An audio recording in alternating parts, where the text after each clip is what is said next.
picture where you see the whole white. Can I get rid of this thing here? No, sorry. Not a good idea.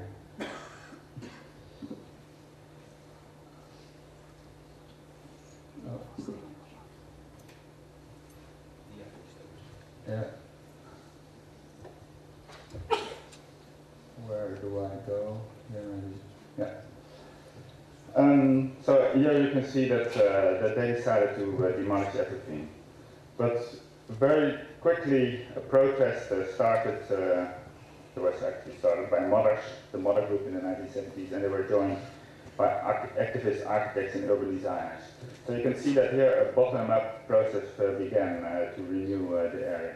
And this plan, and then together they made an alternative plan for the renewal of this neighborhood. And this plan was influenced by the famous American writer Jane Jacobs. And in short, what was important for Jane Jacobs was mixed use, small blocks, age buildings, and concentration of a lot of people, densifications. And the good news is perhaps that a lot of these things are actually here already in Prishtina. Those ingredients that see things that are essential for a lively city.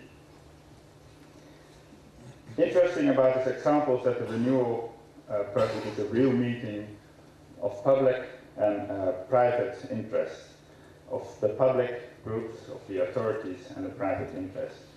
The revolt was strongly influenced by the professionals, architects, sociologists, and urban designers, but it was also really a bottom-up process, and they worked really closely together. Here you can see that actually not a lot changed in the urban structure, and that was one of the demands of the inhabitants at those days, that we keep the same structure. What's interesting about this case? The main goals in the 70s were that they wanted to build for the existing population, building for the community. They had a strong emphasis on improving the public space. As you can see on the old, your right-hand side, I think, there were very narrow streets, and what they added were some extra connections. But they were very minimal interventions, but they still are very important to the functioning and the livability, I would say, the equality of the neighborhood. And as I said, the other goal was to preserve the existing urban structure, and what they also want to do is to have a mix of program in this area, housing and a lot of firms and many small shops. What were the results? 30 years later, we discovered that the population changed a lot because of the migration of other people, many people from Turkey and Morocco. The public space is still in a poor condition.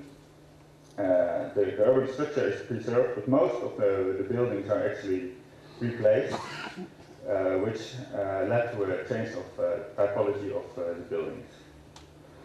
So there's not a lot of, you could say, it's not a top result, this process.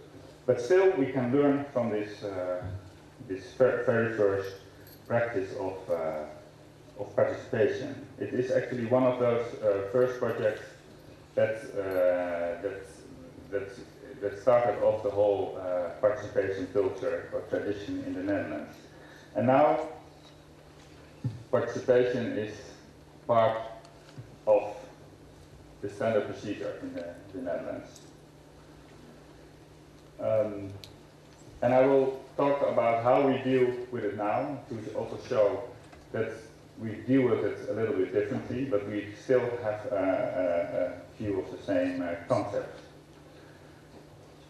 But before I do that, I will have to talk a little bit about what is actually important about this participation process. Why do you do it? And you can only do it if you have a collective aim, collective goals. You need to have as I said here, or put here, a collective dimension. And probably the most important thing is that what is actually the public space. What kind of public space do you want? Is it the public space that we can find in, let's say, the older American cities, where you have a generic grid? You could say this is the city of that Ken Jacobs described and loved so much, with the mix of functions and the diversity. But the diversity was put on this very generic grid. But this could only function in a society with a very strong civic tradition, where you have also parks like Central Park put into this grid. In the Netherlands, we have a very different tradition.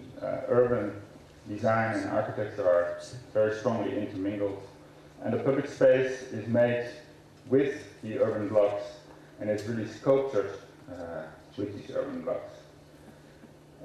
You could say that 30 years later, we still have a tradition in urban design in the Netherlands that is based on that older tradition, but we do it now with the structure itself, the framework. We make public space with the framework, not so much anymore with the urban blocks. We don't sculpture anymore.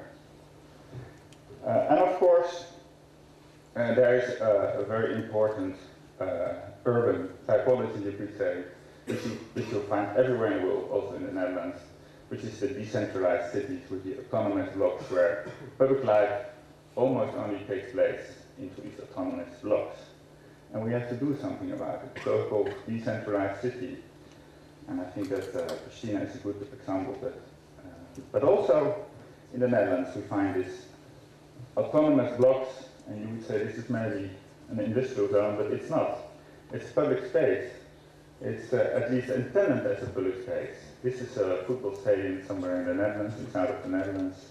And they want to add all kinds of functions to make it a livable area.